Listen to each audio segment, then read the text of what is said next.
হঠাৎ করে কি মনে হলো, আমস্টারডামের একটা নাইট ক্লাবে জব নিলাম বার টেন্ডার হিসেবে। কয়েকদিনের মধ্যে কাজ শিখে নেবার দরুন কাজে খুব মজা পেতাম। ভিন্ন ভিন্ন দেশের মানুষকে একই মঞ্চে নাচতে গাইতে দেখে খুবই ভালো লাগত। আমার স্মৃতি যদি আমার সাথে প্রতারণা না করে থাকে, তবে যতদূর মনে পড়ে সেদিন ছিল বুধবার। খেলা চলছিল ডাচ মহিলা ফুটবল দলের। রাত প্রায় 9টা। বারে এসে এক বাংলাদেশি ভদ্রমহিলা বসলেন। বাংলায় ফোনে কথা বলছিলেন, পরিষ্কার শুদ্ধ বাংলা, তবে বাংলাদেশি উচ্চারণ। উনি ফোনে কথা বলা শেষ করে আমার দিকে তাকালে সরাসরি বাংলাতে জিজ্ঞেস করলাম, বাংলাদেশি তাই না? উনি তো বাংলা শুনে খুব খুশি। বললেন, এই শহরে তো এই প্রথম বাঙালি পেলাম, তাও দেশি মানুষ, খুব ভালো লাগলো। তো কি স্টুডেন্ট নাকি? বললাম, হ্যাঁ স্টুডেন্ট, কিন্তু আমি এখানকারই বাসিন্দা, এই দেশেরই নাগরিক। শুধু ওদের মতো নেটিভ সিটিজেন না আর কি। আমার বয়স 3 বছর থাকতে এই দেশে আসি বাবা মায়ের সাথে। মাঝে কিছুদিন বাংলাদেশে ছিলাম, আবার চলে এসেছি। ও দেশে থাকতে খুব একটা ভালো লাগেনি। তো আপনি বেড়াতে এসেছেন বুঝি? এক গ্লাস সফট ড্রিঙ্কস চেয়ে নিয়ে বললেন, হ্যাঁ আমি লন্ডন থেকে এসেছি। বাংলাদেশ থেকে ডাক্তারি শেষ করে এসে লন্ডনে বড় ডিগ্রি নিচ্ছি। আজকাল তো শুধু MBBS-এ ভাত জোটে না, বলেই হেসে দিলেন। খুব মিশুক একটা মানুষ। জিজ্ঞেস করলাম, কোথায় উঠেছেন? উনি বললেন, আসলে এটা নিয়ে একটা বিপদে পড়েছি। অনলাইনে একটা হোটেল রিজার্ভ করেছিলাম বন্ধুকে দিয়ে, কিন্তু হোটেলে এসে শুনি আমার নামে নাকি কোনো রুম রিজার্ভ করা হয়নি। সব হোটেলেই ফুল। কি যে করব জানি না, পরিচিত কেউ নেই এখানে। ওনাকে বিভ্রান্ত ও হতাশ দেখে খারাপ লাগছিল। আমি বললাম, দেখেন আপনি এটা নিয়ে ভাববেন না, 10টার সময় আমার ডিউটি শেষ। আপনি চাইলে আমার বাড়িতে উঠতে পারেন। আমার বাসাতে আমি আর আমার কাজিন বড় আপু আছি আপাতত। ও নিজেও এখানে বেড়াতে এসেছে ডেনমার্ক থেকে। আমার কথা শুনে ওনার চোখে মুখে প্রশান্তির একটা ঢেউ ছুঁয়ে গেল যেন। কাজ শেষ হলে ওনাকে নিয়ে আমার গাড়িতে উঠলাম। বললাম, যেতে কিন্তু সময় লাগবে, আমার বাসা এখানে না, এন্ডোভেনে, প্রায় 1.5 ঘন্টা রাস্তা। রাতে কিছু খেয়েছেন? না বোধক জবাব পেয়ে ওনাকে নিয়ে একটা বাঙালি রেস্টুরেন্টে বসলাম ডিনার করার জন্য। বিরিয়ানি অর্ডার করলাম দুজনই। অর্ডার আসতে আসতে ওনাকে ওনার নাম জিজ্ঞেস করলাম। নাম মিথিলা, ঢাকার মেয়ে। ঢাকার সেরা একটা মেডিকেল কলেজে পড়াশোনা করছেন। বাবা মা অস্ট্রেলিয়াতে থাকে ভাইয়ের সাথে। দেশে ছোট ভাই আর ভাবি থাকেন। জিজ্ঞেস করলাম, আপনি একা নাকি? মানে এখনো বুঝি বিয়ে করেননি? উনি বললেন, না বিয়ে করিনি। এই উত্তরটা দেওয়ার সময় ওনার মুখে একটা বিষণ্ণতার ছায়া দেখলাম। আমি মানুষের ফেসিয়াল এক্সপ্রেশনকে খুব ভালো করে পড়তে পারি। তো ওনাকে বললাম, যদি কিছু মনে না করেন একটা কথা বলি। আসলে আপনি বোধহয় কোনো কিছু নিয়ে ডিপ্রেসড। উনি কথা ঘুরিয়ে নিয়ে বললেন, আচ্ছা কিছুদিন তো থাকবো, একদিন বলবো সব। আমাকে একটু ঘুরিয়ে নিয়ে বেড়াবেন তো? বললাম, হ্যাঁ অবশ্যই, আপনি তো আমার অতিথি এখন থেকে, তাই না? আর বাসায় আমার কাজিন আপু তো আছেনই। খাবার এলো, খাওয়া শেষ করে গাড়ি নিয়ে সোজা বাসার দিকে টান দিলাম। সারাটা পথ তেমন কোনো কথা হয়নি আমাদের। কেন জানি অনুভব করছিলাম যে বিয়ের কথা বা হাজব্যান্ডের কথা বলে হয়তো ওনার মন খারাপ করে দিয়েছি। ওনার কোনো কষ্টের অতীত থাকতে পারে। যাই হোক, বাসায় গেলাম, ভেতরে ঢুকলাম। গেস্ট রুম গোছানোই ছিল। কাজিনের সাথে পরিচয় করিয়ে দিয়ে আমি ঘুমাতে গেলাম। পরদিন উনি একটু বেলা করে উঠলেন। আমার ডে অফ ছিল। দুপুরে একসাথে খেলাম। খেতে খেতে অনেক গল্প হলো। আমার কাজিন তো এমনি অতিরিক্ত কথা বলে। বিকেলে আমি আর মিথিলা বের হই। ওর আমস্টারডাম দেখার খুব শখ। প্রথমে একটু আমার শহরটাকে দেখালাম। গাড়ি নিয়ে ছুটছি রাজধানীর দিকে। আমস্টারডাম নেদারল্যান্ডসের রাজধানী। উনি আমার জীবন যাপন সম্পর্কে এই ফাঁকে জেনে নিলেন। আমার গার্লফ্রেন্ড আছে কিনা সেটাও বললাম। সম্পর্ক ছিল এক সময় একটা ব্রিটিশ মেয়ের সাথে, কিন্তু সেটা টেকেনি। আর আপনারটা তো বললেন না। মিথিলা আমাকে আমার ধর্ম কি জানতে চাইলেন। জবাবে বললাম, উনি জানতে চাইলেন আমি জিন পড়ি কিংবা ভূত প্রেত এসবে বিশ্বাস করি কিনা। বললাম, আসলে ভূত প্রেতে বিশ্বাস করি না, তবে জিন পড়িতে বিশ্বাস রাখি। আমি যে একজন প্যারানর্মাল রিসার্চার সে কথা তখনও তাকে বলিনি। জিজ্ঞেস করি, তো হঠাৎ এই প্রশ্ন কেন? উনি এবারও পাশ কাটিয়ে গেলেন। আমরা আমস্টারডামে পৌঁছে গেলাম। লেকের পাশ দিয়ে হাঁটছিলাম। মিথিলা হঠাৎ করে বলে উঠলেন, আসলে আমার একজনের সাথে সম্পর্ক ছিল, কিন্তু সম্পর্কটা টেকেনি। সে সম্পর্ক টেকানোর মতো ছিল না। সৃষ্টিকর্তা যদি দেওয়াল তুলে দেন, সেখানে আমরা মানুষ আর কতই বা ক্ষমতা দেখাতে পারি। ওনার কথাগুলো আমার মাথার ওপর দিয়ে গেল। কফি অফার করলাম। উনি রাজি হলে কফিতে বসলাম। ইউরোপের কফি শপগুলো রাস্তার পাশ দিয়েও বসার জায়গা তৈরি করে। প্রকৃতির মধ্যে থাকতেই বেশি ভালো লাগে। বাইরে বসলাম। ঝিরিঝিরি বাতাস আর ফুরফুরে মেজাজ। কফির কাপে চুমুক দিতে দিতে জিজ্ঞেস করলাম, তো সম্পর্ক কেন ভেঙে গেল? আর ওই যে কি দেওয়ালের কথা বলছিলেন সেটাই বা কেমন? উনি বলা শুরু করলেন, আমি তখন মেডিকেল কলেজে নতুন ভর্তি হয়েছি। জানেন তো, প্রথম দিকে সে অনুভূতি কখনোই ভোলার নয়। সাদা অ্যাপ্রন পরে আসা যাওয়া, মেডিকেলে পা রাখতে না রাখতেই মনে হতো এই বুঝি ডাক্তার হয়ে গিয়েছি। জীবনে কখনো কারো প্রেমে পড়িনি ততদিনেও, কিন্তু প্রেমে পড়তেও সময় লাগলো না। আমাদের ক্লাসেরই একটা ছেলেকে প্রথম দেখায় ভালোবেসে ফেলি। নামধাম কিছু জানি না তখনও। প্রথম দেখাতে বা এক পলকে প্রেমে পড়ার মতো যন্ত্রণার কিছুই এ দুনিয়াতে আর আছে কিনা জানি না। আমার নাওয়া খাওয়া সব এলোমেলো হয়ে গেল সেই থেকে। তবে মুখ লুকিয়ে বাঁচিনি। প্রেমে পড়েছে আর সে কথা বলবো না? মেয়ে বলে পাশ কেটে ভেতরে ভেতরে মরব না, সেরকম মেয়ে আমি নই। একদিন ক্লাস শেষ করে কলেজের বাইরে যেতে যেতে মুখোমুখি দেখা। বলতেই হবে অমন সুন্দর ছেলে আমার জীবনেও আরেকটা দেখিনি। তার উপর কলেজের বড় আপুদেরও ক্রাশ। আর আমার ক্লাসমেট বান্ধবীদের কথা নাই বা বললাম। তবে যতদূর জেনেছি তার নাকি কোনো বন্ধু নেই, নিজের মতো করে থাকে, আসে আর যায়। তো সেদিন ওভাবে মুখোমুখি দেখা হয়ে গেলে তার পথ আটকিয়ে বলি, এই যে ছেলে, আমায় চিনেছ? প্রত্যুত্তরে তার না চেনার ভান, পাশ কাটিয়ে চলে যাবার চেষ্টা। কিন্তু সেটা এভাবে বেশি দিন চলেনি। আর শত শত মেয়ের চোখে ধুলো দিয়ে আমি ওর সাথে প্রেম করা শুরু করি। ওহ, ওর নামটা তো বলা হয়নি। ওর নাম মাহাতি। কয়েকদিন চলাফেরার পর থেকেই কিছুটা ভিন্নতা দেখি তার মধ্যে। তার কথাবার্তা, আচরণ ঠিক কেমন জানি মনে হতো। খুব ভালোবাসার মানুষ বলে সেদিকে নজর দিতাম না। তার পরিবারের কথা বললে বেশিরভাগ সময় এড়িয়ে যেত। তবে বলেছিল বাবা নেই, মা আছে, 2 ভাই আর 1 বোন। তারা কোথায় থাকে সেটা স্পষ্ট করে বলে না। প্রথম কয়েক মাস পরে সব সয়ে গেল। সে আমাকে খুব ভালোবাসে এটা আমি বুঝতাম, কিন্তু তার মধ্যে শুরুর দিকে রোমান্টিকতার বড়ই অভাব খেয়াল করতাম। একদিকে পড়াশোনা আর আরেকদিকে মাহাতি, এই আমার জীবন। কয়েক মাস যেতে না যেতে লক্ষ্য করি সেও ধীরে ধীরে অনেক রোমান্টিক হয়ে উঠছে। আমার বেশ ভালোই লাগতো। বাংলাদেশে সে সময় মাত্র মোবাইল ফোনের প্রচলন শুরু হয়েছে। আমার বাবা হাই প্রোফাইলের মানুষ, আমি তার একটাই মেয়ে বিধায় আমার হাতে ফোন আসতে দেরি হয় না। একদিন ওকে ফোনটা দেখাই, ও দেখে ওর নিজের নাম্বারটা আমায় দেয়। তো সেটা দেখে আমি খুব এক্সাইটেড হয়ে ওকে বলি, উমা, তোমারও ফোন আছে? কই, দেখালে না তো কখনো। ও বলে, আছে, যখন প্রয়োজন হয় তখন ব্যবহার করি মাত্র, বাইরে নিয়ে বের হই না। আমি আর কি বলবো, ওর ব্যক্তিগত ব্যাপার। রাতে ফোন দিলে ওর নম্বর বন্ধ দেখায়। যাই হোক, পরদিন ওর সাথে ঢাকার বাংলা মোটর এলাকায় দেখা করি, দেশের নামকরা তারকা বিশিষ্ট হোটেলে। আমি বরাবরই কফি প্রেমী, আর সেখানকার কফিটাই আমার ছিল সবচেয়ে প্রিয় সেই সময়। ও এলে কফি নিয়ে বসি, মূলত সেটা ছিল পরীক্ষার কারণে।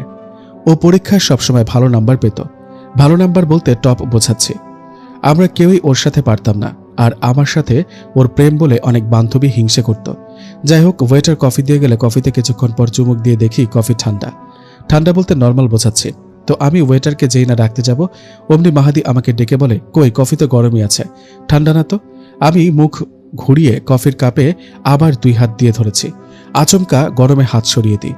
আমার বড় বড় চোখ থেকে মাহাদি যেন একটু ভয় পেয়ে যায়। আসলে ভেতরে ভেতরে আমি ভয় পাই। কয়েক সেকেন্ড আগে যে মগ ঠান্ডা ছিল সেটা এখন গরম কিভাবে কি? আমি আসলে ভ্যাবাচাকা খেয়ে যাই। আমি মাহাদিকে জিজ্ঞেস করলাম, এটা কিভাবে সম্ভব মাহাদি? আমি না এইমাত্র এটাকে ঠান্ডা পেলাম। মাহাদি বলে, আমার মনে হয় কি তোমার কোথাও ভুল হচ্ছিল, এটা আসলে গরমই ছিল। তুমি আমার সাথে কথা বলতে বলতে আমার মগে হাত দিয়েছিলে। আমারটা একটু ঠান্ডা, তোমারটা ঠিকই আছে। আমি সে সময়ের মতো ওর কথাতে ধাতস্থ হলাম। মাথা ঠিক হলো, না হলে এমন আচমকা ঘটনা আমার মাথা থেকে সহজে বের করতে পারতাম না। সারা দিন সারা রাত পড়াশোনা, পরীক্ষাগুলোতে ভাইবা খুব গুরুত্বপূর্ণ। আমার জীবন মুখস্থ করতে করতে শেষ হয়ে যাবে ভাবছি। সেবার পরীক্ষার আগে মাহাদির সাহায্য নিয়ে পরীক্ষায় এত ভালো রেজাল্ট করি যে আমি নিজেও অবাক হয়ে যাই। আসলে মাহাদির বোঝানোর ক্ষমতাটা খুবই ভিন্ন রকমের আর সহজ, যা আমি প্রফেসরদের কাছ থেকে দেখি না ততটা। সেকেন্ড ইয়ারে ওঠার পরে পড়াশোনার চাপ আরো বেশি বেড়ে যায়। এর মধ্যে হঠাৎ করে মাহাদি উঠাও, যে ছেলে এখনো ক্লাস ফাঁকি দেয়নি সে উঠাও। আমি ওকে সেদিন বিকেলের দিকে ফোন দিই, ওর ফোনে কলই ঢুকছিল না। টানা 2 দিন ওকে কলেজে ফোনে না পেয়ে আমি অনেকটা অসুস্থ হয়ে পড়ি। আমি কি মনে করে ফোন কোম্পানির অফিসে গিয়ে নাম্বারটা চেক করাই। কোম্পানি যা বলে তাতে আমার মাথায় হাত ওঠে। ওনারা জানান যে এই নাম্বার তাদের কোম্পানিতে এক্সিস্ট করে না, অথচ আমি 3 দিন আগেও এই নাম্বারে কয়েক মিনিট কথা বলেছি। ওনারা ইঞ্জিনিয়ারিং ডিপার্টমেন্টে ব্যাপারটাকে পাঠান, সেখান থেকেও রিপোর্ট আসে যে এই নাম্বারের কোনো অস্তিত্বই নেই। আমি মাহাদির কোনো খোঁজ না পেয়ে অসুস্থ হয়ে পড়ি। আমার প্রেশার লো হয়ে পড়লে আমাকে সাথে সাথে হাসপাতালে ভর্তি করা হয়। আমি জ্ঞান হারিয়ে ফেলি। আমার যখন জ্ঞান ফিরে আসে তখন দেখি মাহাদি আমার পাশে বসা। আমি ওকে দেখে কেঁদে দিই আর ওর হাতটা হাতের মধ্যে চেপে ধরি। জানতাম না আমার পাশে মা ছিল। আমার মা সেটা খেয়াল করে। আমিও আমার মাকে দেখে খুব লজ্জা পেয়ে যাই। আমার মা তখন মিটমিট করে হাসছিল। সেই থেকে আমার পরিবার জেনে যায় আমার আর মাহাদির সম্পর্কের কথা। আমি সুস্থ হলে এক শুক্রবারে আমার বাবা মা মাহাদিকে দাওয়াত করেন। আমার যেন ঈদ ছিল সেদিন। সেদিন ও সাদা একটা পাঞ্জাবি পরে এসেছিল। আমি ওকে দেখে আবারও ওর প্রেমে পড়ি। একসাথে খাওয়া দাওয়া শেষ করে অনেক সময় ধরে গল্প করি। যদিও সে বরাবরের মতোই তার এলাকার কথা তুলতে পাশ কাটিয়ে যায়। বিকেল হলে ও চলে যাবে। আমি নিচে ওকে নামিয়ে দিতে যাই। সিঁড়িঘরে ও আমাকে জড়িয়ে ধরে। প্রথমবারের মতো কোনো পুরুষের ছোঁয়া আমার শরীরে। আমার সমস্ত শরীর কেঁপে ওঠে দুইটা কারণে। এক, ভালোবাসা এবং প্রথম ভালোবাসার মানুষের ছোঁয়া পেয়ে। দুই, আমি যখন ওকে জড়িয়ে ধরি আমার মাথাটা ছিল ওর বুকের ডান পাশ বরাবর। আমি সেখানে ওর হার্টবিট শুনতে পাই। নিশ্চিত হতে ওকে জড়িয়ে ধরেই আমার মাথা বাঁ পাশে সরিয়ে নিই। আমি নিশ্চিত হয়ে যাই ওর হৃৎপিণ্ড বুকের বাঁ পাশে নয়, ঠিক ডান পাশে। আমি কাঁপতে থাকি। ও আমাকে জিজ্ঞেস করে কি হয়েছে। আমি ওকে প্রথম কারণটা বলে দ্রুত বিদায় নিয়ে উপরে উঠে আসি। বিকেল থেকে আমার মাথা আওলা ছাওলা টাইপ হয়ে যায়। আমি কোনো কিছুই বুঝে উঠতে পারি না। নিজের মনকে বারবার বোঝাচ্ছিলাম যে আমি ভুল। এটা ভেবেই রাতে মাথা ঠান্ডা করে ঘুমানোর চেষ্টা করি। পরদিন কোনো ক্লাস ছিল না আমাদের। আমি তাই ওর নাম্বারে ফোন দিলাম। ওর নাম্বারের অস্তিত্ব নেই এটা জেনেই কল ঢুকলো। আমার হার্টবিট বেড়ে গেল। ওর কণ্ঠস্বর শুনলাম। ওকে বললাম, মাহাদি তুমি এখনই আমাদের বসার জায়গাটাতে, মানে তারকা বিশিষ্ট হোটেলের রেস্টুরেন্টে আসো। তোমার ফোনটাও নিয়ে এসো প্লিজ। ও বলল, ক্লাস নেই বলে আমি তো এই মুহূর্তে একটু ঢাকার বাইরে এসেছি। কাল তো ক্লাসে দেখাই হবে। কোনো জরুরি কিছু কি? জবাবে বলি, হ্যাঁ জরুরি কিছু ছিল, তবে কাল কলেজে আসো, সেখানেও বলা যাবে, সমস্যা নেই। পরদিন ওর সাথে দেখা হলে ওর ফোনটা দেখতে চাই। ও আমাকে দেয়। জিজ্ঞেস করি ফোনটা কবে কিনেছো। ও নির্দিষ্ট করে কিছু বলে না, শুধু বলে মেডিকেলে ভর্তি হবার পরে। আরেকটা কথা, সেদিন যে কয়েকদিনের জন্য উধাও হয়ে গিয়েছিলে সেটা কোথায় গিয়েছিলে? আমাকে কি বলা যাবে মাহাদি? ও কোনো জবাব দেয় না, শুধু বলে সেটা আমার ব্যক্তিগত বিষয়। ওর এমন উত্তর শুনে খুব কষ্ট পাই, কিন্তু আমি তো দমে থাকার বা মুখ বুজে থাকার পাত্রী নই। ওকে বলি, ভালোবাসার মানুষের কাছে আবার ব্যক্তিগত বিষয় কি মাহাদি? এটা কেমন কথা? ও জবাবে শুধু এটা বলে, এটা আমার পারিবারিক বিষয়, এজন্য বলতে চাই না। আমি এইবার রেগে যাই। রেগে বলি, হো আচ্ছা পারিবারিক বিষয় তাই না? যে মানুষ কখনোই তার পারিবারিক ব্যাপার নিয়ে মুখ খোলে না, সে যদি বলে পারিবারিক বিষয়, তাহলে আমার তো আর কিছুই বলার থাকে না তাই না? মাহাদি আমাকে কাছে টেনে নিয়ে বলে, আমি তোমার সাথে মিথ্যে বলছি না। তুমি এটাও নিশ্চিত থাকো, তোমার ভালোবাসার সাথে আমি কখনো প্রতারণা করিনি, আজও করছি না, আর করবও না। তবে আমরা যেহেতু জানি না কিছু মুহূর্ত পরে আমাদের জীবনে কি হবে, তাই এটার নিশ্চয়তা দিতে পারছি না যে আমাদের প্রেমের পরিণতি কি হবে। ওর শেষের কথায় আমার খারাপ লাগলেও আমি নিজেকে বুঝ মানাই, কারণ আমি বাস্তবধর্মী মানুষ। তাকে আমি ভালোবাসি, এটাই আমার নিজের কাছে নিজের চাওয়া পাওয়া, আর সে আমাকে ভালোবাসে, এটা আমার কাছে বোনাস। আমার ভালোবাসার পরিণতি, আমার প্রেম। আমি ওকে একটু জড়িয়ে ধরতে চাই কলেজের বারান্দায়। সে সময় লজ্জার মাথা খেয়েই আরো ছেলেমেয়ের সামনে। অনেকে আর চোখে দেখে, আবার অনেকে দেখে হেসে দেয় লজ্জায়, আবার কারো কারো হিংসে হয়। আমি আবারও টের পাই ওর হৃৎপিণ্ড ঠিক ডান পাশে। পরদিন আমি আমাদের কলেজের কার্ডিওলজির অধ্যাপকের সাথে দেখা করি। অনেক ব্যস্ততার মাঝে উনি আমাকে সময় দেন, হয়তো আমার হাই প্রোফাইল বাবার জন্য। জানেন তো, বাংলাদেশে এসব খুব সাধারণ। যাই হোক, আমি উনাকে জিজ্ঞেস করি এটা সম্ভব কিনা যে কোনো একজনের হৃৎপিণ্ড ডান পাশে অবস্থিত। স্যার আমাকে বললেন, হ্যাঁ সম্ভব। এটাকে মেডিকেল সায়েন্সের ভাষায় ডেক্সট্রোকার্ডিয়া বলা হয়। তবে এই অস্বাভাবিকতার হার 1%-এর নিচে, এবং এটি সুচিকিৎসার মাধ্যমে ঠিক করা যায়। যদিও আমাদের দেশে এটা এখনো সম্ভব নয়, কেবল পশ্চিমা বিশ্বে এই চিকিৎসা সম্ভব। কিন্তু কেন রে বেটি? হঠাৎ এই প্রশ্ন, কোনো সমস্যা? আমি পুরোই চোখে মুখে মিথ্যে বলে চলে আসি। বলি, না স্যার, অনেক বই ঘেটেও ব্যাপারটা বের করতে পারলাম না দেখে আপনার শরণাপন্ন হলাম আর কি। স্যারের কাছ থেকে বিদায় নিয়ে বাসায় এলাম। গাড়ি ছিল সার্ভিসিংয়ে। অগত্যা রিকশায় চড়া বহুদিন পরে। খোলা হাওয়ায় খুব ভালোই লাগছিল। ঢাকা শহরে তখন এখনকার মতো জঞ্জাল ছিল না, তবে খুব সংশয়ে ছিলাম। মনে হচ্ছিল যে মাহাদি হয়তো এই অস্বাভাবিকতা নিয়ে জন্ম নিয়েছে, কিন্তু ওর কাছে ব্যাপারটা ঠিক কিভাবে তুলি সেটা নিয়েই খুব চিন্তিত ছিলাম। এইসব চিন্তা করতে করতেই দেখি ব্যাগের মধ্যে ফোন বাজছে। দেখি ফোনের কোম্পানি কল দিয়েছে, আমাকে একটু দ্রুত অফিসে যেতে বলেছে ওদের। আমি রিক্সাওয়ালাকে বলে ওদের অফিসের দিকে রওনা দিই। অফিসে পৌঁছানোর পরে আমাকে ব্রাঞ্চ এক্সিকিউটিভের সাথে দেখা করিয়ে দেওয়া হয়। তিনি আসলে আমার সাথে দেখা করতে চেয়েছেন। নিজের থেকে অফিসে যাবার জন্য আমাকে উনি ধন্যবাদ জানান। তারপরে আসেন মূল কথাতে। উনি আমাকে জানান যে মোবাইল নম্বর আমি কিছুদিন আগে দিয়েছিলাম সেটাকে অটো ট্র্যাকিং মোডে রাখা ছিল। আসলে আমরা গ্রাহকদের সর্বোচ্চ সেবা ও অভিযোগ নিশ্চিত করতে এটা করে থাকি। আপনাকে হয়তো বলা হয়েছিল যে ওই নাম্বারের কোনো অস্তিত্ব নেই, কিন্তু তার ঠিক 2 দিন পরেই আমরা এমন কিছু সিগন্যাল পেতে থাকি যা আমাদের পুরো কোম্পানিকে কাঁপিয়ে দিয়েছে।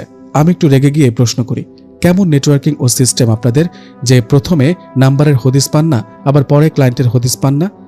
আমার অমন প্রশ্ন শুনে উনি স্বাভাবিকভাবে একটু বিব্রত বোধ করেন। উনি একটু চুপ হয়ে যান। কিভাবে আমায় বোঝাবে ব্যাপারটা সেই ধাঁধায় পড়েন। পরে সিস্টেম ইঞ্জিনিয়ার ও নেটওয়ার্কিং ডিপার্টমেন্টের হেডকে ডেকে পাঠান জরুরি। হেড অফিস পাশে থাকাতে ওনারা কিছুক্ষণের মধ্যে হাজির হন। এসে আমাকে বোঝান যে ব্যাপারটা আসলে খুবই অনাকাঙ্ক্ষিত। কোনো নাম্বার অ্যাক্টিভ হবার সাথে সাথে সেটা আমাদের নেটওয়ার্ক ও সিস্টেমে অটো এন্ট্রি হয়ে যায়, তবে তার তথ্য আমরা আমাদের সার্ভারে না দিলে সেটি কখনোই কাজ করবে না। অটো অ্যাক্টিভ হলেও সেটা ম্যানুয়ালি আমরা করে দিচ্ছি। এখন এই যে নাম্বার আপনি আমাদেরকে দিয়েছিলেন, সেই গ্রাহকের কোনো তথ্য আমাদের কাছে নেই, কিন্তু নেটওয়ার্কে হঠাৎ করে দেখছি একটা ভিন্ন সিগন্যাল তৈরি করে নাম্বারটি প্রায় সময় অ্যাক্টিভ হচ্ছে। ব্যাপারটা আমাদের ধরা ছোঁয়ার বাইরে। ওনারা আমাকে অনেক ব্যাখ্যা দিয়ে বোঝানোর চেষ্টা করেন, এটাই যে প্যারানর্মাল কিছু একটার অস্তিত্ব ওনারা টের পাচ্ছেন, কিন্তু কোনোভাবেই সমাধানে আসতে পারছেন না। এতক্ষণ ওনাদের কথা শোনার পরে আমি জিজ্ঞেস করি, তো আমি কিভাবে আপনাদেরকে সাহায্য করতে পারি? ব্রাঞ্চ এক্সিকিউটিভ বলেন, আসলে যেহেতু আপনি নাম্বারটা আমাদের দিয়েছিলেন, তো আমাদের বিশ্বাস আপনি হয়তো জানেন যে নাম্বারটা কে ব্যবহার করছে। আসলে সেই তথ্য দেয়া বা না দেয়াটা একান্তই আপনার ব্যক্তিগত ব্যাপার। আমি সোজা একটা উত্তর দিয়ে সেখানে থাকা সবাইকে ধন্যবাদ জানিয়ে চলে আসি। উত্তরটা ছিল সিম্পলি না। বাসায় আসি, আমার মাথা আসলে ঘুরতে থাকে।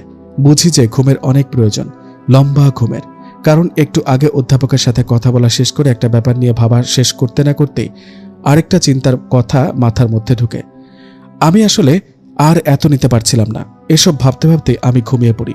পরদিন আমি আবার ফোন কোম্পানির ওই ভদ্রলোকের সাথে দেখা করতে চাই। গিয়ে বলি, আচ্ছা, ব্যাপারটা নিয়ে আপনারা আসলে খুব ভুগছেন হয়তো, তাই না? তো একটা কাজ করেন না, সার্ভার ও নেটওয়ার্কিং সিস্টেম থেকে কেন নাম্বারটা মুছে ফেলছেন না? সব কি আপনারাই কন্ট্রোল করছেন না? উনি আমাকে বললেন, আসলে সেটাই আমরা পারছি না। পারলে তো আপনার সাহায্য চাইতাম না, তাই না? শুধু তাই না, আমরা দেখতে পাচ্ছি যে ওই নাম্বার থেকে নির্দিষ্ট কয়েকটা নাম্বারে কল যাচ্ছে। সিগন্যালের মাধ্যমে সেটা দেখা যাচ্ছে, কিন্তু কোনোভাবে কল লিস্টে নাম্বার আসছে না। আমি বলি, আচ্ছা, বুঝতে পেরেছি, কিন্তু আমি নিরুপায়, আমার আসলে কিছু করার নেই। শুধু মাথায় এলো যে আপনারা এই কাজটা করতে পারেন, তাই বলে গেলাম। কিন্তু সেটাও যেহেতু কাজ হচ্ছে না, আমি আর কি করতে পারি বলুন? আমি কলেজে যাই ওদের অফিস থেকে। গিয়েই দেখি ক্লাসের সামনে মাহাদি আমার জন্য অপেক্ষা করছে। সেদিন আমার কেন জানি মনে হলো ওর মন খারাপ অনেক। গতকাল থেকে কি হচ্ছে সেগুলো মাথা থেকে ঝেড়ে ফেলে ওকে আমি জিজ্ঞেস করি, মাহাদি, তোমার কি মন খারাপ? মাহাদি আমাকে প্রথমে কিছু বলে না, আমিও জোর করি না। তবে ক্লাস শেষ হলে ও আমাকে বলে ওর বড় ভাই যিনি আছেন সে খুব অসুস্থ, কিন্তু সেটার বিশদ বর্ণনা দেয়া থেকে সে বিরত থাকে। আমি বাসায় এসে মাকে বড় মগ ভর্তি করে চা দিতে বললাম। আসলে মাহাদিকে নিয়ে অনেক বেশি চিন্তিত আমি। কেনই বা চিন্তিত হব না বলেন? হাতের কর গুনে দেখুন। নাম্বার 1, ফোন ও ফোন কোম্পানির এই রহস্য। নাম্বার 2, পরিবারের কথা সে বলে না। নাম্বার 3, সেদিন কফির মগ ঠান্ডা ছিল, আমি কেন জানি নিশ্চিত ওইটা আমারই মগ ছিল। ও, আরেকটা কথা তো বলাই হয়নি, মাঝে একদিন বাসায় মায়ের সাথে রান্না করতে গিয়ে হাত পুড়িয়ে ফেলেছিলাম, অনেকখানি পুড়ে গিয়েছিল। পরদিন ও আমার সাথে অনেক পথ হেঁটেছিল হাত ধরে। ওভাবেই হাঁটতে হাঁটতে বাসার সামনে গেলে ও ওর বাসায় চলে যায়, আর আমি ঘরে ঢুকে পোড়া জায়গাতে ওষুধ লাগাতে যাব, আর দেখি আমার হাতে পোড়ার কোনো চিহ্ন অবশিষ্ট নেই। এই হাত ধরে ও এত সময় হেঁটেছিল, এমনকি ও যে হাত ধরেছিল সেই সময় আমি কোনো ব্যথাও টের পাইনি। মা চা দিয়ে গেলে আমি ঠান্ডা মস্তিষ্কে সব ভাবতে থাকি শুরু থেকে। এখানে একটা কথা বলে রাখা প্রয়োজন যে আমি ছোটবেলায় খুব বেশি ধার্মিক হলেও ধীরে ধীরে ধর্ম পালনের অভ্যেস দিনে দিনে কমে যেতে থাকে। তবে আমি বিশ্বাসী, আর পরিবারে আমার মা নিয়মিত নামাজ কালাম পড়েন। ভাইও বেশ ধার্মিক। তো আমার ভাইকে একদিন দেখেছিলাম একটা বই পড়তে, জিন রিলেটেড। এই প্রায় 1.5 বছর পর এসে আমার মাথায় হঠাৎ করে জিনের চিন্তা এলো। নিজেকে প্রশ্ন করছিলাম, আচ্ছা, মাহাদি জিন না তো? চা রেখে ভাইয়ার রুমে গেলাম। ভাইয়া নামাজে ছিলেন। নামাজ শেষ করে আমাকে জিজ্ঞেস করলেন কিছু বলবো কিনা। আমি বললাম, ভাইয়া, তোমাকে একবার দেখেছিলাম, তুমি কি একটা বই পড়ছিলে যেন, জিন রিলেটেড? ভাইয়া বলে, হ্যাঁ, জিন নিয়ে আমার বেশ কৌতূহল, তুই কি বইটা পড়বি? পড়ে দেখতে পারিস, অনেক তথ্যবহুল। ভাইয়ার কাছ থেকে বইটা নিয়ে আসি, নিয়ে বইটা পড়া শুরু করি। বিভিন্ন বাস্তব ঘটনা, হাদিস ও কোরআনের আয়াত দিয়ে জিন সম্পর্কে সব কিছু সুন্দর করে ব্যাখ্যা করা। আমি পড়ছিলাম আর মনে হচ্ছিল যে মাহাদি আমার আশেপাশে আছে হয়তো। বইটার 20 পৃষ্ঠায় একটা কথা ছিল, জিন অগ্নি হইতে তৈরি বিধায় তাহাদের তাপকে নিয়ন্ত্রিত করিবার বহুমাত্রিক ক্ষমতা স্বয়ং সৃষ্টিকর্তা প্রদত্ত। 22 নম্বর পৃষ্ঠাতে এই লেখক, যিনি কিনা একজন আলেম, তিনি বলেছেন তিনি একবার এক জিনকে ধরেছিলেন, যে কিনা 14 বছর বয়সী কিশোরের ওপর জাদু করে নজর দিয়েছিল। জিনকে তিনি জিজ্ঞেস করেছিলেন, তোদের সাথে আমাদের পার্থক্য কোথায়? জিন নাকি ওনাকে বলেছিলেন, অনেক অনেক পার্থক্য, তবে জাতিভেদে পার্থক্য নির্দেশিত হয়। আমরা এক এক জাতি এক এক রকম এবং ভিন্ন ভিন্ন ক্ষমতার অধিকারী। যদি আমার জাতির কথা বলি, তবে মূল পার্থক্য এখানে থাকতে পারে যে আমাদের মধ্যে অনেকেরই হৃৎপিণ্ড ডান দিকে, সকলের না। এটা জানার পর থেকে আমি ভয়ে নাকি অজানা আতঙ্কে, ঠিক কিসে জানি না, কাঁপছিলাম। রাতে আমার অনেক জ্বর এলো। আমি তখন থেকেই বিশ্বাস করা শুরু করেছি যে মাহাদি মানুষ না, ও একটা জিন। যেহেতু ওরা সৃষ্টিকর্তার ইচ্ছাতে রূপ পরিবর্তন করতে পারে, তার মানে হলো মাহাদি আসলে মানুষের বেশ ধরে আমাদের সাথে পড়াশোনা করছে। আমি ঠিক মেনে নিতে পারছিলাম না, এই কারণে হয়তো এই রহস্য ওর মধ্যে। ব্যাপারগুলো আমার কাছে একদিকে দিনের আলোর মতো পরিষ্কারও হচ্ছিল, আবার কেন জানি মানতেও পারছিলাম না। জ্বরের কারণে 2 দিন আমি কলেজে যেতে পারিনি, আর 2টা দিন মাহাদিও আমার কোনো খোঁজ নেয়নি। সেই কষ্টে আমি যেন আরো বেশি শেষ হয়ে যাচ্ছিলাম। একটা কল তো দিতে পারতো, এসব ভাবছি, আর তখনই বাসার কলিং বেলটা বেজে উঠল। আমার মা দরজা খুলে দেয়। মাহাদির কণ্ঠ। ও আসে, এসে আমার পাশে বসে। মাও বসে। ওকে দেখে আমার নিজেরই হার্টবিটটাই বেড়ে গিয়েছে। তবে ও জিন সেটা ভেবে না। আসলে আমি তো তখনও সেভাবে নিশ্চিত না যে ও কি। আমি আমার মাকে বললাম, মা তুমি যদি একটু আমাদের একাকী কথা বলতে দিতে। মা চলে গেলে আমি ওকে জিজ্ঞেস করলাম, একটাবার কি ফোন দেওয়া যেত না? আজ 2 দিন পরে এলে খবর নিতে। আমি যখন এইসব প্রশ্ন করছি, ও তখন আমার পাশে বিছানায় থাকা জিন সম্পর্কিত বইটা হাতে নিল। তা দেখে আমি নিজেকে ধিক্কার দিতে লাগলাম, কেন যে বইটা লুকালাম না। কিন্তু আমিও কি জানতাম যে ও এভাবে চলে আসবে? আমি আসলে তখন চুপ করে গেলাম। ওকে দেখলাম বইয়ের পাতাগুলো উল্টাচ্ছে। ও নিজেই আমাকে আমার প্রশ্নের জবাব দিল অনেক সময় পরে। বলল, ওর ভাই এখনো অসুস্থ, চিকিৎসা চলছে, সেই কারণে ও কোনো প্রকার খোঁজ নিতে পারেনি। আর ওর ফোনে নাকি কাজ করছে না। যখন ও বলল যে ওর ফোনে কাজ করছে না, আমি আবার যেন ভরসা পেলাম যে ও আসলে কোনো জিন না। বইয়ের পাতা উল্টে পাল্টে আমার পাশের টেবিলে ওটা রেখে দিয়ে বলল, এইসব বই কোথায় পাও? জিজ্ঞেস করলাম, কেন, কোনো সমস্যা? আমার ভাইয়ের বই। আমি আসলে জিনদের সম্পর্কে অনেক কৌতূহলী, তাই পড়ছিলাম আর কি। ও প্রত্যুত্তরে বলে, না, আমার আবার কিসের সমস্যা? তবে লেখক গাঁজাখুরি মন গড়া কথাবার্তা লিখেছেন। আসলে ছোটবেলা থেকেই অনেক জিন ভূতের কথা শুনে আসছি তো, এই কারণে বললাম। জিজ্ঞেস করি, তোমার জানাতে তো ভুলও থাকতে পারে। ও বলে, কি জানি, হয়তোবা। তবে যা বললাম তাই সত্যি। এই লেখক জিনদেরকে নিয়ে গাঁজাখুরি কথাবার্তা লিখেছে। এই বলতে বলতে ও আমার কপালে 2 বার হাত বুলিয়ে দেয়। আমি ওকে কাল রেস্টুরেন্টে দেখা করতে বলি। ও বলে, আগে কলেজে আসো, তারপর দেখা যাবে। এই বলে ও আমার কপালে একটা চুমু দিয়ে চলে যায়। মা ওকে বিদায় দিয়ে আমার ঘরে এসে আমার কপালে হাত রেখে খুব বেশি শকড হয়ে যান। মায়ের এমন অবস্থা দেখে আমি নিজেও নিজের কপালে হাত রাখি। হায় হায়, একটু আগে জ্বরে পুড়ে যাওয়া আমি স্বাভাবিক? পরদিনই আমি জরুরি ভিত্তিতে মাহাদির সাথে দেখা করি। আমি মানসিকভাবে সবটুকু প্রস্তুতি নিয়েই গিয়েছি ওকে জিজ্ঞেস করব যে ও আসলে কি মানুষ নাকি জিন। এই প্রশ্নের সঠিক ও সত্য জবাব যদি ও আমাকে দেয়, তবে আমি সম্পর্ক রাখবো, আর যদি কিছু লুকানোর চেষ্টা করে, তবে ওকে আমি ভুলে যাওয়ার সবটুকু চেষ্টা করব। আমরা ক্লাস শেষে বসি, তবে কলেজের পাশেই কোথাও, কিন্তু কিছু জিজ্ঞেস করতে পারি না। ওর চোখের দিকে তাকালে আমি যেন সবকিছুই ভুলে যাই। কতখানি মায়ায় পড়লে আর ভালোবেসে ফেললে এমনটা হয়। ও আমাকে বলে, মিথিলা, আমি জানি তুমি আমাকে কিছু প্রশ্ন করতে চেয়েছিলে, প্রশ্নের উত্তর আমার কাছে আছে, জিজ্ঞেস করো। আমি অনেক চেষ্টা করে পারলাম না। ওটা বাদ দিয়ে ওকে জিজ্ঞেস করি, আমায় ভালোবাসো? ও আমার প্রশ্ন শুনে হেসে বলে, হ্যাঁ, আমি তোমাকে অনেক অনেক ভালোবাসি। পরদিন ভাইয়া আমার রুমে আসে, এসে বইটা চায়। জিজ্ঞেস করেন বইটা পড়ে আমি কি কি বুঝলাম। ওনার প্রশ্নের জবাব না দিয়ে বরং পাল্টা প্রশ্ন করি, আচ্ছা ভাইয়া, তুমি তো বহুদিন যাবৎ জিন নিয়ে ঘাটাঘাটি করছো, তুমি কি বের করতে পারবে কে জিন আর কে মানুষ? আমার ভাই হাসেন, বলে যে এত বড় ক্ষমতা আমার নেই, তবে আমাদের মসজিদে যিনি আগের ইমাম ছিলেন, ওনার কাছ থেকে আমি অনেক কিছু শিখেছি ও জেনেছি। উনি হয়তো পারেন, তবে উনি এখন অসুস্থ আর ইমামতি করেন না। আমি ভাইয়াকে বলি, ভাইয়া আমাকে নিয়ে যেতে পারবে? ভাইয়া বলে, আমি আগে খোঁজ নিয়ে দেখি, তারপর তোকে জানাই। কিন্তু শোন, তোর চোখে মুখে আমি একটা রহস্য দেখছি আজ কয়দিন ধরে। আবার সেদিন মায়ের কাছে শুনলাম মাহাদি আসার পর নাকি তুই হঠাৎ করে সুস্থ হয়ে উঠেছিস। আমি তোকে একটা কথা অনেক দিন ধরে বলবো বলবো করে বলিনি, আসলে সময় পাচ্ছিলাম না, অফিসের এত চাপ। বলি, কি নিয়ে ভাইয়া? ভাইয়া বলে, মাহাদি যেদিন প্রথম আমাদের বাড়িতে এলো, সেদিন আমি ওর মধ্যে কিছু জিনিস খেয়াল করেছিলাম যা খুব একটা স্বাভাবিক ছিল না। ও যখন বসা থেকে উঠে দাঁড়ায়, ওর উঠে দাঁড়ানোটা মানুষের মতো মনে হয় না। মাহাদির মা জামার হাতা উঁচিয়ে ধরলে সেটা দেখে সাধারণ যে কেউ হতভম্ব হয়ে যাবে। তার হাত পুরোটাই স্বচ্ছ, সেই হাতের মধ্য দিয়ে তার শিরা উপশিরা রক্ত হাড় সবকিছুই দেখা যাচ্ছে। রক্ত চলাচল, রক্ত পুরোপুরি লাল না, উপশিরার গঠন একটু ভিন্ন, সেখানে রক্ত না কি পানি বোঝা গেল না। না, আমি রূপকথার গল্প ফাঁদছি না, যা দেখেছি, যেভাবে দেখেছি সেভাবেই বলছি। মুহূর্তটা ছিল খুব বেশি অনাকাঙ্ক্ষিত। বাসায় আসার সময় আমার বাসার সকলের জন্য ওরা মিষ্টি দিয়ে দেয়। ওর মায়ের কাছ থেকে বিদায় নিয়ে চলে আসি আমি আর মাহাদি। মাহাদিকে জিজ্ঞেস করি, তাহলে আমাদের সম্পর্কের কোনো ভবিষ্যৎ নেই, তাই তো? মাহাদি চুপ করে থাকে। এই মৌনতা হলো সম্মতির লক্ষণ নয়, এই মৌনতা হলো আমাদের সম্পর্কের অনিশ্চয়তা। আমি মনে মনে আবারও ভেঙে পড়তে থাকি আর ভাবি, সৃষ্টিকর্তা যা করেন তা হয়তো ভালোর জন্যই করেন। সব ভালোবাসায় মিলন থাকতেই হবে এমন কোনো কথা নেই, এটা ভেবে নিজেকে শান্ত করছিলাম। বাসার কাছে চলে আসি, ও চলে যায়।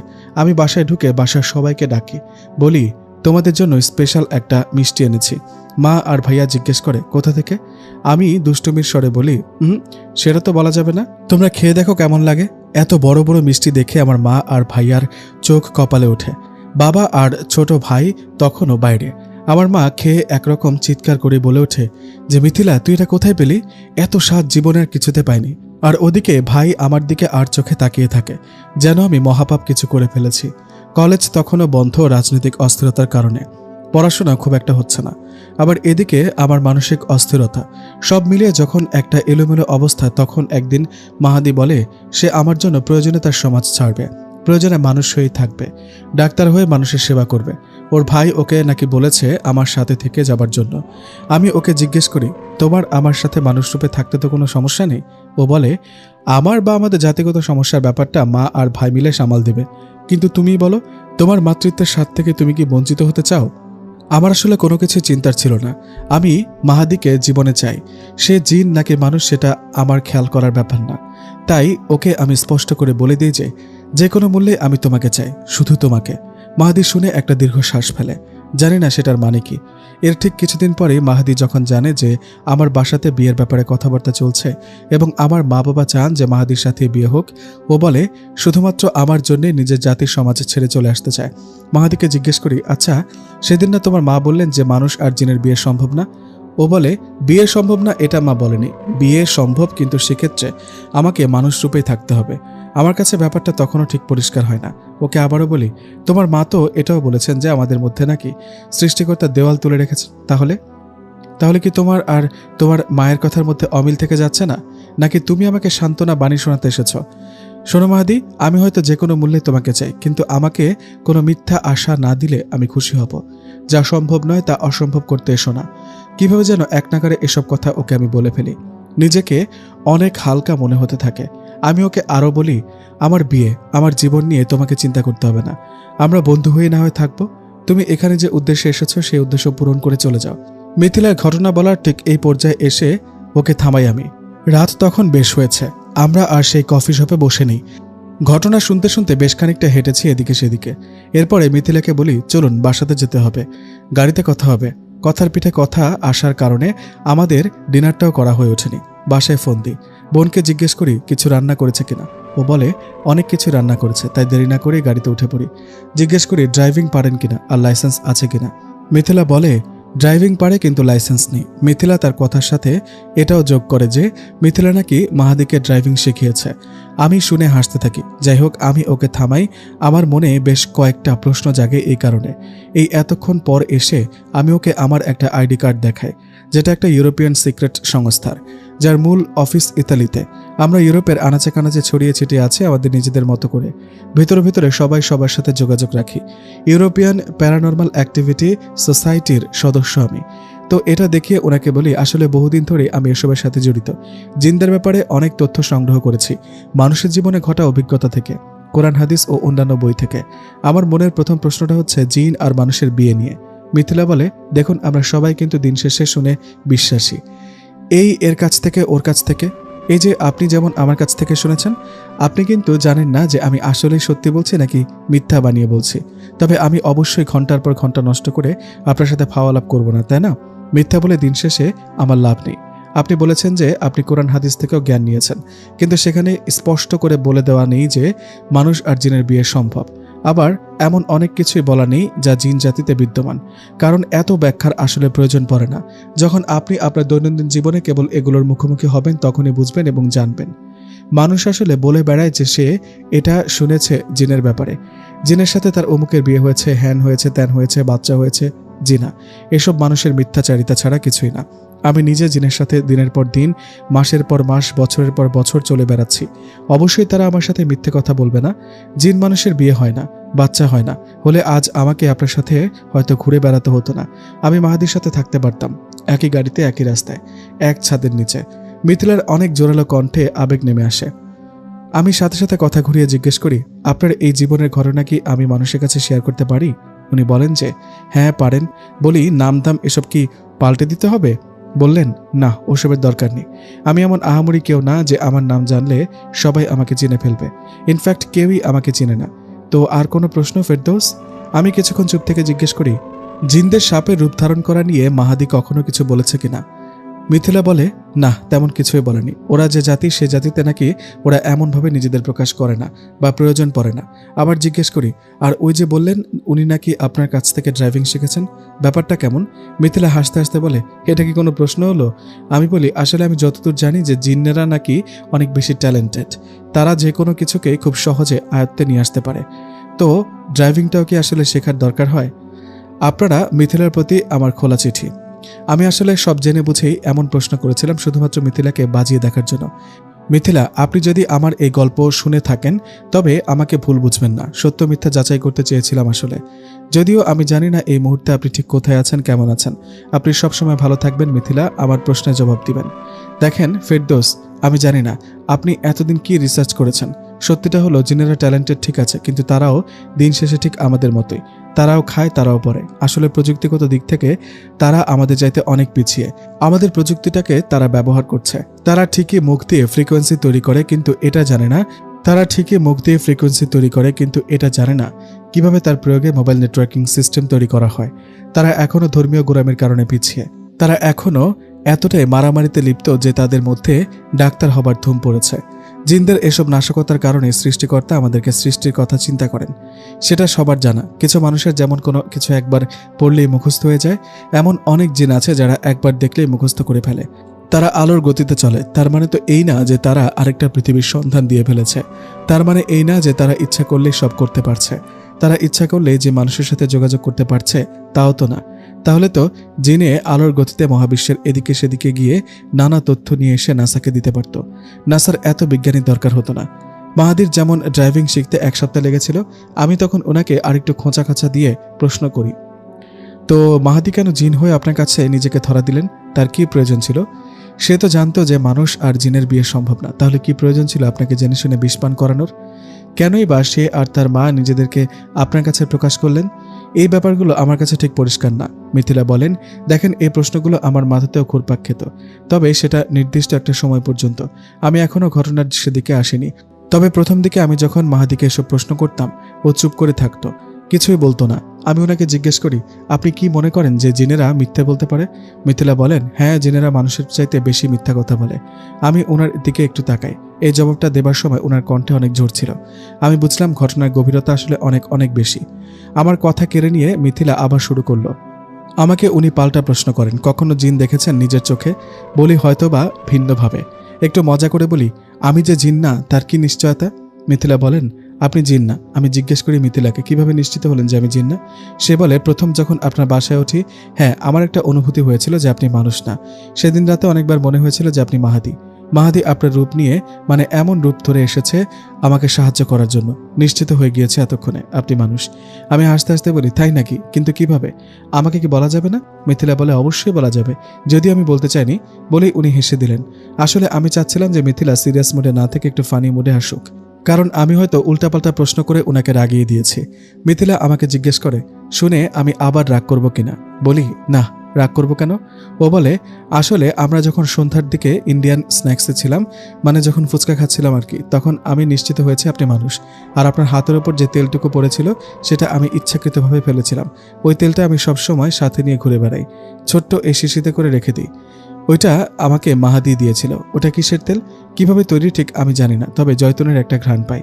জেনেরা কখনো জয়তুনের তেল ছাড়া খেতে পারে না, কিন্তু যখনই এই জয়তুনের লবণ মেশানো হয় তখন সেটা ওদের জন্য বিষ বা অ্যাসিড আকারে কাজ করে। ছোট্ট বাটিতে আমি এই কারণেই ওই তেলের সাথে লবণ মিশিয়েছিলাম। পরে নেবার সময় হালকা করে ভান করে অল্পখানি আপনার হাতে ফেলেছিলাম, শুধু এটাই দেখার জন্য যে আপনি আসলে মানুষ কিনা।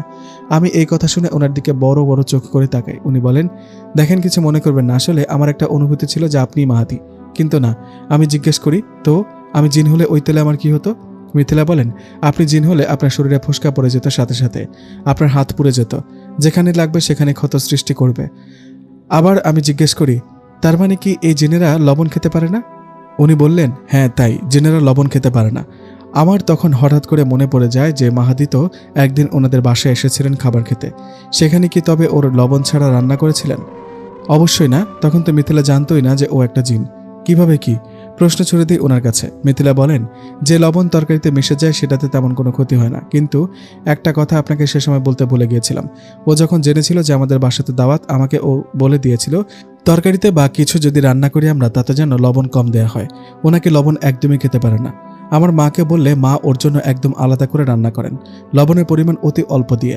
মা খাবার টেবিলে খেতে খেতে জিজ্ঞাসা করেন যে কিভাবে লবণ ছাড়া খাও? ও বলে ছোটবেলার অভ্যাস, তাই। ততক্ষণে বাসার কাছে চলে আসি, এসে একসাথে ডিনার করি। বোন দেখি ততক্ষণে ঘুম। আমার বোনের ছুটি শেষ, ও 2 দিন পরে চলে যাবে ডেনমার্কে।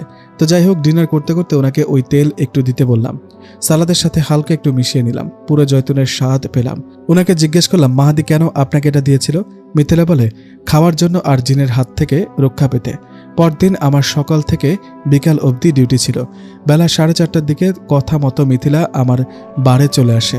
আমরা 5টার দিকে বের হই। সেখান থেকে লিস, নেদারল্যান্ডসের বিখ্যাত ফুল বাগানে ঘুরে দেখা শেষ হলে রটারডামে যাই আমরা। যাবার পথে জিজ্ঞেস করি, তো অবশেষে আপনাদের প্রেমের কি হলো? মিথিলা বলা শুরু করলো আবার, আসলে এর পরের অধ্যায়টাকে আর প্রেম বলবো না। এর মধ্যে আমরা তখন মেডিকেল 3rd ইয়ারের মাঝামাঝি। আমাদের প্রেমটা ক্ষয়ে যেতে থাকে। প্রথম দিকে বন্ধুত্ব ব্যাপারটাকে মেনে নিতে না পারলেও ওর সান্নিধ্যে থাকতে বন্ধুত্বে নিজেকে আশ্রয় দিই। ক্ষয়ে যাওয়া আবেগ কতখানি অমলিন থাকলে পুরনো ভালোবাসার দিকে ফিরে তাকালে বুকের মধ্যে ঝড় উঠতে পারে, আর সেই আবেগকে প্রশ্রয় দেওয়া হলে তা একজনকে কতটা বিদীর্ণ করে দিতে পারে। প্রতিদিন ক্লাসে ওকে না দেখলে বুঝতাম না হয়তো ভালোবাসা কাকে বলে। এর মধ্যে ও আমাদের দেখা হয়, কথা হয়, কিন্তু প্রেম আর হয়ে ওঠে না। না হয়ে ওঠে শ্রেয় বিধায় সৃষ্টিকর্তার এমন লীলা খেলা। আমি মেনে নিই, আমার নিজের স্বার্থে, নিজের ভালো থাকার জন্য। খবর পেলাম এর মধ্যে ওর অসুস্থ ভাই মারা গিয়েছে, আর সুস্থ হতেই পারেনি। শুনে খারাপ লাগে। আমার খুব জানতে ইচ্ছে করে যে ওরা মারা গেলে ওদেরকে কি করে। এই খবর পাওয়ার বেশ কিছুদিন পরে একদিন জিজ্ঞেস করি, তোমরা মারা গেলে তোমাদের কি কবর দেওয়া হয় আমাদের মতো? ও বলে, না, আমাদের কবর দেওয়া হয় না, আমাদের শরীর আলোতে খেয়ে ফেলে। তবে আমাদের মুসলমান জিনের মধ্যে জানাজা করার বিধান রয়েছে। কোরআন ও হাদিস আমাদের জন্য প্রযোজ্য, কিন্তু আমাদের মধ্যে ধর্মবিরোধীও কম নেই। নাস্তিকতার ব্যাপক প্রসার। কেন জিনকে সৃষ্টির সেরা জীব করা হয়নি, কিংবা জিন ও মানুষকে কেন একই পাল্লায় রাখা হয়নি, সেটা নিয়ে আমাদের মধ্যে অনেক বিতর্ক। ধর্মীয় ব্যাপারগুলো এড়িয়ে যাচ্ছি বলে দুঃখিত। তবে ধর্মীয় ব্যাপার ও জিনদের ধর্মীয় আচার ও চিন্তা চেতনা নিয়ে আরেকটি গবেষণা নির্ভর গল্প ইনশাল্লাহ বলবো। আমি আবার মিথিলাকে একটু থামাই, জিজ্ঞেস করি, মিথিলা, আপনি কি জানেন জিনদের প্রিয় খাদ্য কি? মিথিলা বলে, মাহাদি তো বলেছিল মিষ্টি, সাথে বিভিন্ন প্রকার ফলমূল। তবে ওদের প্রধান খাদ্য নাকি আলো। আলো ছাড়া ওরা টিকে থাকতে পারে না। তবে ওরা আগুনে তৈরি হলেও ওদের 2টা শ্রেণী আগুনকে ভয় পায়। এক শ্রেণী অগ্নি উপাসক বলে, আরেক শ্রেণীর শারীরিক গঠন মাহাদির মায়ের মতো হলে। তো তারপর কি হলো? আপনাদের সম্পর্ক কি মরে গেল ধীরে ধীরে? হ্যাঁ, ধীরে ধীরে মরেই গেল। কেন সম্পর্ক টিকে থাকবে বলেন? মিথ্যাচারিতার কোনো স্থান নেই আমার জীবনে। একটা সময় এসে কোনো না কোনোভাবে আবিষ্কার করি আমি আসলে মাহাদির এক্সপেরিমেন্টের বিষয়বস্তু ছিলাম। মানব মনে আবেগ ও ভালোবাসা কিভাবে কাজ করে সেটার। একজন মানবের মানসিকতা, তার চাওয়া পাওয়া ও ভালোবাসাকে নিখুঁতভাবে দেখার খুব স্বাদটা আমাকে দিয়ে সে পূরণ করেছে। আর এই কারণেই বলেছিলাম জিনেরা মানুষের চাইতে বড় মিথ্যাবাদী। আর মাহাদি নিজেও স্বীকার করেছিল যে ওরা আমাদের থেকে নিকৃষ্ট। যেদিন এই কথা বলেছিল ওকে মুখের ওপর জবাবটা দিয়েছিলাম যে এই কারণেই তোমরা সৃষ্টির সেরা জীব হতে পারোনি। তোমাদের অহংকার আর এই মিথ্যা আবেগ নিয়ে তোমরা কখনো আমাদের চাইতে উৎকৃষ্ট হতে পারবে না। আমি মিথিলাকে জিজ্ঞেস করি, আপনি কিভাবে জেনেছিলেন যে আপনি আসলে ওর ভালোবাসা ছিলেন না, পরীক্ষার বিষয়বস্তু ছিলেন? মিথিলা বলেন, দেখেন, সারা জীবন গানে আর গল্পে উড়োচিঠি শব্দটা শুনে এসেছি, কিন্তু জীবনে যেদিন প্রথম উড়োচিঠি পাই সেদিন আমি অজ্ঞান হয়ে গিয়েছিলাম। না, আমার কাছে উড়ে উড়ে আসেনি, কিংবা এমনটাও হয়নি যে আমি ঘুমের ঘোরে বা ঘুম থেকে জেগে হঠাৎ করে পেয়েছি। আসলে আমার কাছে আমারই বাসার ঠিকানাতে চিঠিটা আসে। চিঠিটা খুলি, সব পড়ি এবং নিজের ঘরের মধ্যেই অজ্ঞান হয়ে পড়ে থাকি। আমি খুবই অবাক হই মিথিলার এই কথা শুনে। বলি, বলেন কি মিথিলা, একটু খুলে বলুন। হ্যাঁ বলছি, আসলে চিঠিতে নাম ঠিকানা কিছু ছিল না। আমার নাম ছিল মূলত চিঠিতে, আর বলা ছিল মাহাদির সম্পর্কে অনেক কথা। মাহাদি ঠিকই মেডিকেল পড়তে আসে, তবে ওর ভাই অসুস্থ, ওকে ডাক্তার হতে হবে এসব ভেবে নয়। ওদের যে শান্তি সংঘ রয়েছে সেখান থেকে ওকে পাঠানো হয়, তবে একটা টাস্ক সহ। সেটা হলো একজন মানবীর ওপরে পরীক্ষা চালানোর জন্য। হ্যাঁ, এটাই প্রথম নয়, আর শুধুই মেয়ে নয়, আমাদের মানুষের ওপর তাদের দীর্ঘদিনের গবেষণা। সেটাই আমার উপরে করা হয়, যে একজন মানবীর মানসিকতা, তার আবেগ, ভালো লাগা, ভালোবাসা কিভাবে কাজ করছে, এটা সব এলাকার জন্য। দুনিয়ার সবখানে এটা করে ওরা, আর এটা ওদের জন্য আসলে একটা পরীক্ষা। পাশ করলে ওদের লাভ আছে কোনো হয়তো। এখানে আমি ধরে বসি মিথিলাকে, বলি, দেখুন মিথিলা, যে কিনা আপনাকে এভাবে ধোঁকা দিল, সে যে তার জাতি সম্পর্কে সব তথ্য সত্য দিয়েছে, তার প্রমাণ কি? সে তো মিথ্যে তথ্য দিতে পারে নাকি? আর যে চিঠিটা পেয়েছিলেন, এমনও তো হতে পারে যে সেটা মিথ্যে ছিল। হয়তো মাহাদি আপনাকে দিয়েছিল, আপনি যাতে ওকে ভুলে যান, ঘৃণা করেন এজন্য। মিথিলার সাথে যখন আমার এসব নিয়ে কথা হচ্ছে, উনি তখন খুব আনমনা আর মন খারাপ করে বসে আছেন। উনি আমাকে বলেন, ফেরদৌস, আপনার প্রশ্নের জবাব আমি জানি না, আমার জানা নেই, তবে আমি আজও জানার অপেক্ষাতে আছি। জানতে পারলে মরেও হয়তো শান্তি পাবো। বলি, পরে কি আর মাহাদির সাথে দেখা হয়নি? না, মাহাদির সাথে আমার আর দেখা হয়নি। মাহাদিকে আর কেউ কোনোদিন ক্যাম্পাসে দেখেনি। আমি বা আমরা কেউই জানি না ও কেমন আছে, কি করছে, বেঁচে আছে নাকি মরে গেছে। তবে আমার বিশ্বাস, আমাকে ও দূর থেকে দেখে, সামনে আসে না। হতে পারে আমার ওপর পরীক্ষা শেষ বলে চলে গিয়েছে। মেডিকেলও অনেক আয়ত্তে নিয়ে এসেছিল, যদিও সে MBBS ডিগ্রি পাশ করেনি, সেটার তো আর প্রয়োজন নেই। আবার এটাও হতে পারে যে দূর থেকে দেখে আমাকে কাঁদে। ওই চিঠি হয়তো মিথ্যে ছিল, আমি আসলে কিছু জানি না, আর জানতেও চাই না। শেষ আরেকটা প্রশ্ন করি, বিয়ে করেননি কেন এখনো? মিথিলা জবাব দেন, মাহাদি চলে যাওয়ার পর থেকে তিনি প্রায় নাকি একটা স্বপ্ন দেখেন, কাল রাতেও দেখেছেন। স্বপ্নে দেখেন মাহাদি তাকে বলছে, আমার জন্য একটু অপেক্ষা করো, আমি আসছি। মিথিলার অপেক্ষা চলছে। 10 বছর পার হয়েছে, হয়তো আরো 10 বছর পার হবে, কিংবা আরো বেশি। আমৃত্যু তিনি অপেক্ষা করে যাবেন। মানুষের মতো না? কি বলো? আজ এতদিন পার হয়ে গেল, কই আমি তো কিছুই দেখলাম না। তোমার কেন অমন মনে হলো? ভাইয়াকে প্রশ্ন করলাম। ভাইয়া বলল, দেখ, আমি তো এই জিন জাতিকে নিয়ে অনেকদিন হলো পড়াশোনা করছি, তাই একটু হলেও কিছু ধরতে পারি। জিন যখন মানুষের রূপ ধারণ করে, তখন ওরা শতভাগ মানুষের রূপ ধারণ করতে পারে না, কিছু সমস্যা থেকে যায়, তবে সকলের ক্ষেত্রেও আবার এক নয়। আমি আর কিছু আসলে শুনতে চাচ্ছিলাম না, তাই অন্যদিকে কথা ঘুরিয়ে নিই। ভাইয়া রুম থেকে বেরিয়ে যাবার আগে বলি, তুমি একটু ওই ইমাম সাহেবের সাথে কথা বলো প্লিজ, কেমন? পরদিন মাহাদির সাথে আবার দেখা। মাহাদি যেন কেমন করে তাকাতো, এভাবে কখনো তাকাতো না আগে। তবে কিছু একটা সে বলতে চায়, আমি বুঝতে পারতাম, কিন্তু বলতে পারতো না বা বলতো না। বাসায় যাবার পরে ভাইয়ার সাথে দেখা হলে ভাইয়া বলে যে ইমাম সাহেবের কাছে উনি গিয়েছিলেন, কিন্তু ইমাম সাহেবের তরফ থেকে এমন কিছুই আশা করা সম্ভব না যাতে বোঝা যায় যে কে জিন আর কে মানুষ। এরই মধ্যে রাজনৈতিক অস্থিরতার কারণে মেডিকেল কলেজ বন্ধ হয়ে গেল। আমার আর মাহাদির যোগাযোগে তাতে ভাটা পড়ল না। আমরা নিয়ম করে দেখা করতাম। তো একদিন আমি সাহস করে ওকে জিজ্ঞেস করেই ফেললাম, মাহাদি, তুমি কি জানো যে তোমার হৃৎপিণ্ড বুকের ডান পাশে? ও আমার হাতটা নিয়ে ওর হাতের মধ্যে রেখে আমাকে হাসি মুখে বলে, এতদিন পরে এসে তোমার সাহস হলো এই কথা বলার? ভালোবাসার মানুষকে ভয় পাও? আমি অভিমানে বলে উঠি, আমি ভয় পাই নাকি তুমি? কে কার কাছ থেকে নিজেকে লুকায় বলো? মাহাদি বলা শুরু করে, শোনো মিথিলা, আমার হৃৎপিণ্ড ডান পাশে, তা নিয়ে তোমার দুশ্চিন্তা, আমার ফোনের অস্তিত্ব নিয়ে প্রশ্ন, আমার হাতের ছোঁয়া নিয়ে তোমার ভাবনা, তারপর এই সব কিছু মিলিয়ে তোমার মনের সবচেয়ে বড় প্রশ্ন, আমি কে? আসলেই কে? কি আমার পরিচয়? আমি মানুষ নাকি জিন? তোমার এসব চিন্তা ভাবনা সব আমি জানি। আর ভালো করে শোনো, সেদিন তোমার কপালে 2 বার হাত বুলিয়ে দিয়েছিলাম তোমার মনের খবর নিতে, আর ঠোঁট কপালে ছুঁয়েছিলাম তোমার জ্বর কমাতে। তোমার হাতের সাথে আমার হাত স্পর্শ করলে আমি তোমাকে পড়তে পারি। তোমাকে এতখানি টেনশনে রাখার জন্য আমি সত্যি খুব দুঃখিত, তবে আমারও কিছু সীমাবদ্ধতা রয়েছে, সে কথা বলতেই হবে। তোমার ভাইও আরেকজন মজার মানুষ, মানুষের কাছ থেকে শুনে শুনে সব বিশ্বাস করে। আমি জানলাম কি করে, তাই তো? না, আমি অদৃশ্য হয়ে তোমার আশেপাশে থাকি না, সেটা এক কথায় এতটা সম্ভব না। তবে ওই যে বললাম, তোমার হাত স্পর্শ করলে আমি তোমাকে পড়তে পারি। আর যে ইমামের কথা বলেছিলেন তোমার ভাই, তার ইতিহাস আমার জানা হয়েছে। সারা জীবন মানুষের সামনে ইমামতি করে গিয়েছেন, আর তলে তলে শয়তানের সাথে সখ্যতা করে গিয়েছেন। জিনে ধরেছে, জিনের আছর আছে বলে সরল মানুষের কাছ থেকে টাকা পয়সা খেয়ে এখন হাসপাতালের বেডে শুয়ে আছেন। যাই হোক, আমাকে নিয়ে এত সংশয় থাকার পরেও তুমি মনে মনে যে একবারও সম্পর্ক শেষ করার কথা ভাবনি, তাতে করে আমি সত্যি অবাক। তবে ভাবলেও আমার নিজের ভাবনার কিছু থাকতো না, কারণ যে দুশ্চিন্তার মাঝে তোমায় রেখেছিলাম তা আসলে উচিত ছিল না।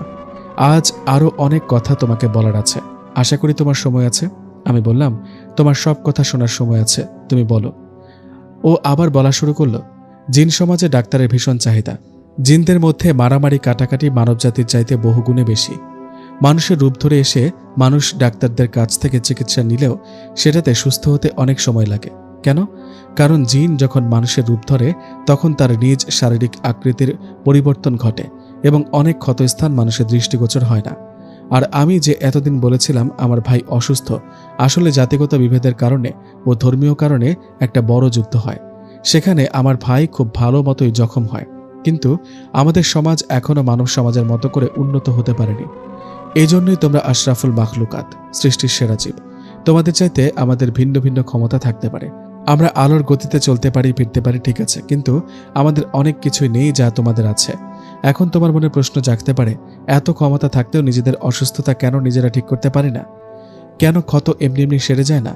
আসলে তোমাদের মানুষদের মধ্যে আমাদেরকে নিয়ে হাজার হাজার বছর ধরে অনেক মিথ্যে কথা বা রূপকথা প্রচলিত, যার বেশিরভাগই আসলে ঠিক না। আমাদের কোথাও ক্ষত হলে সেটার চিকিৎসা প্রয়োজন। আমাদেরও রোগবালাই আছে। বলেছিলাম আমার বাবা নেই, আমার বাবাও রোগে মারা যান। হজরত ঈসা আলাইহিসসালামের সময়ের আগে থেকে উনি জীবিত ছিলেন। কি রোগে তিনি মারা যান সেটা আমাদের সমাজে বের করা সম্ভব হয়নি। তখন আমি আর নিজেকে প্রশ্ন করা থেকে বিরত থাকতে পারি না, তাহলে তোমরা কি হাজার হাজার বছর ধরে বাঁচো? হ্যাঁ, আমার নিজের বয়সও হাজারের ওপরে। তাই যদি হয়ে থাকে তবে নিশ্চয়ই তুমি বা তোমার বাবা আমাদের মহানবী সাল্লাল্লাহু আলাইহি ওয়াসাল্লামকে দেখেছেন। না, সেই সুযোগ তার হয়নি। কেন? কারণ কোরআন নাজিল হবার সময় থেকে আকাশে একটা বলয়ের সৃষ্টি হয় যেন আমরা জিন জাতি খুব বেশি উপরে না যেতে পারি। আমাদের পূর্বপুরুষেরা আগে আসমানি খবর পেত। এখানে অনেক ধর্মীয় ব্যাপার থাকায় সেগুলো আমি এড়িয়ে গেলাম, যেহেতু ধর্ম খুব স্পর্শকাতর ব্যাপার। অনেকেরই সেটা নিয়ে ভিন্ন মতামত থাকতে পারে, বিধায় আমি ধর্মীয় অংশগুলো বাদ দিয়ে বলছি। তো যাই হোক, আমি আমার ভাইয়ের কথা বলেছিলাম। তাকে একটা ভারতের একটা হাসপাতালে নিয়ে যাওয়া হয়েছিল। মাহাদিকে থামিয়ে দিয়ে জিজ্ঞেস করি, দাঁড়াও মাহাদি, এটা কেমন কথা? তোমরা না আলোর বেগে চলতে পারো, এত জায়গা থাকতে ভারত কেন? তাকে তো ইচ্ছা করলে আমেরিকা নিয়ে যেতে পারো। ও জবাব দেয়, না, আমরা জিন হিসেবে যখন চলাফেরা করি সেটা একটা কথা, কিন্তু মানুষ হয়ে চলাফেরা করার একটা সীমাবদ্ধতা আছে। আমাদেরকে মানুষের মতো করেই একটা প্রক্রিয়ার মধ্যে দিয়ে যেতে হয়। যেহেতু আমরা বছরের পর বছর ধরে এই মাটিতে বসবাস করছি, আমাদের আদি নিবাস বান্দরবানের পাহাড়ি এলাকা। আমাদের মধ্যেও মাতৃভূমির টান আছে। আমাদের মধ্যে যতটা আছে ততটা তোমাদের নেই। তো প্রক্রিয়ার মধ্যে দিয়ে যেতে হয় বলে বাংলাদেশের জন্মলগ্ন থেকে আমরা বাংলাদেশি।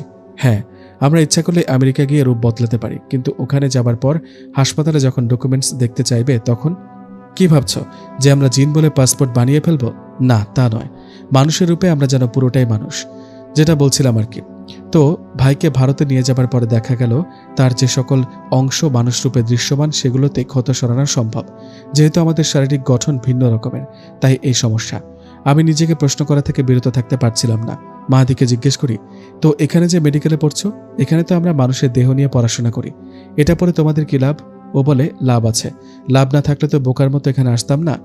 আসলে আমাদের আকৃতির সাথে তোমাদের আকৃতির 70 থেকে 80% মিল। তোমাদের শরীরে যে সকল অঙ্গ প্রত্যঙ্গ রয়েছে আমাদেরও তাই, শুধু কিছু পার্থক্য আছে। যেমন আমাদের মধ্যে অনেকেরই পিঠে পাখা আছে, যা পাখির মতো ভাঁজ করে রাখা যায়, তবে সেটা আমরা ওড়ার কাজে ব্যবহার করি না। আমরা সবাই উড়ি না, আমরা আলোর বেগে স্থান বদলাতে পারি।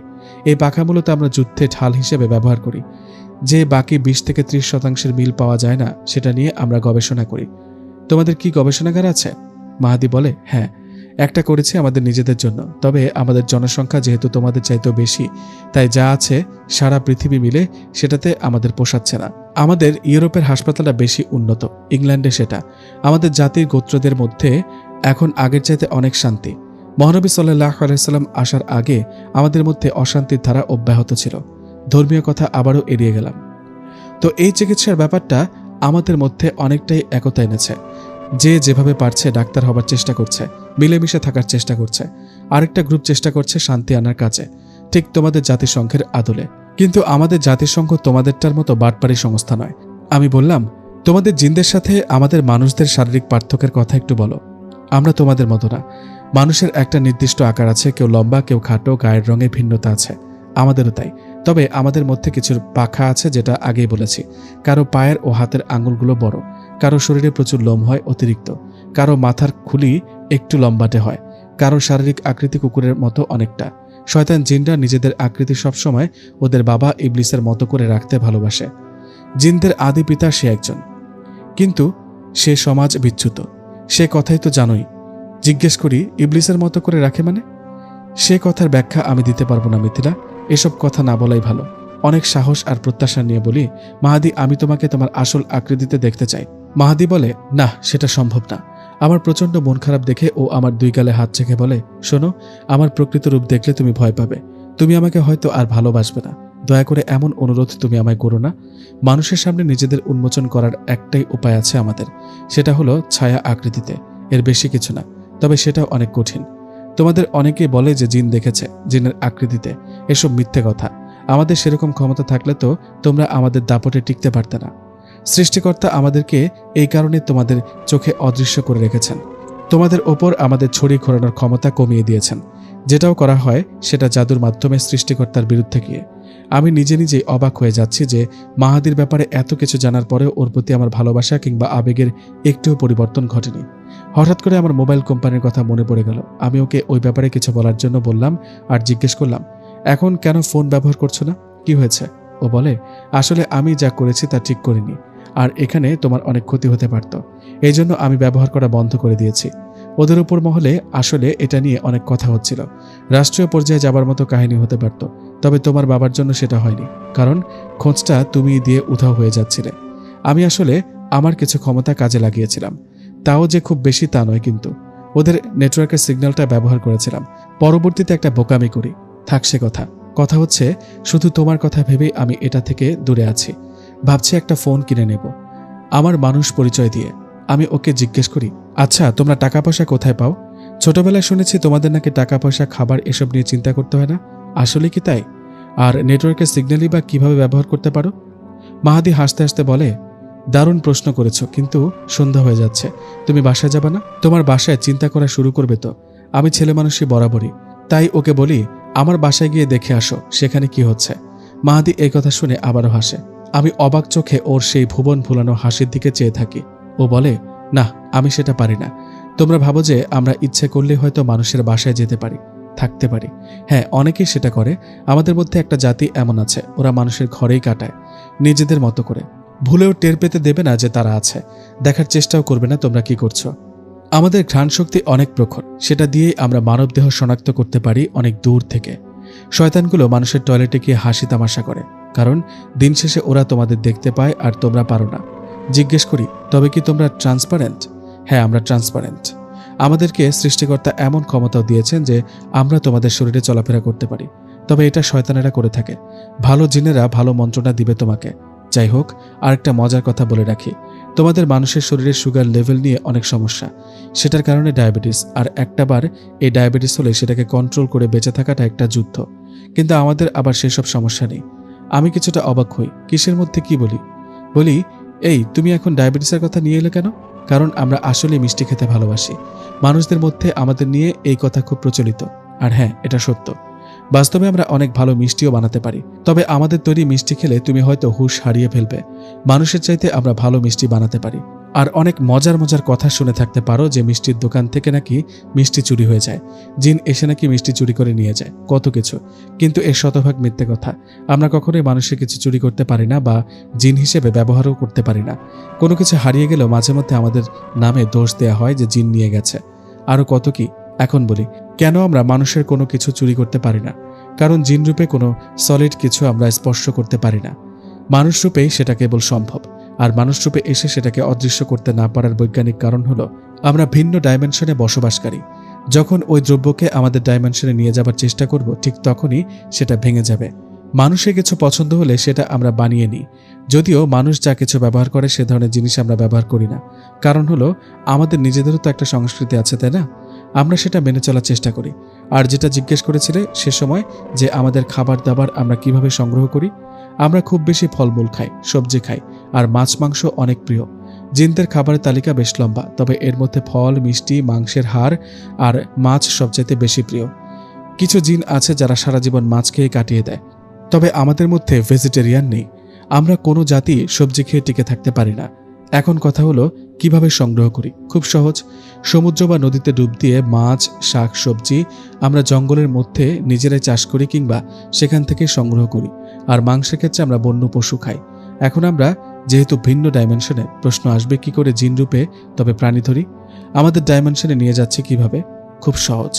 তোমাকে বললাম তো, আমাদের ডাইমেনশনে কোনো দ্রব্য নিয়ে গেলে সেটা ভেঙে যায়, আর প্রাণীকে নিয়ে গেলে সে প্রথমে মরে যাবে, তারপরেই তাকে নিতে পারবো।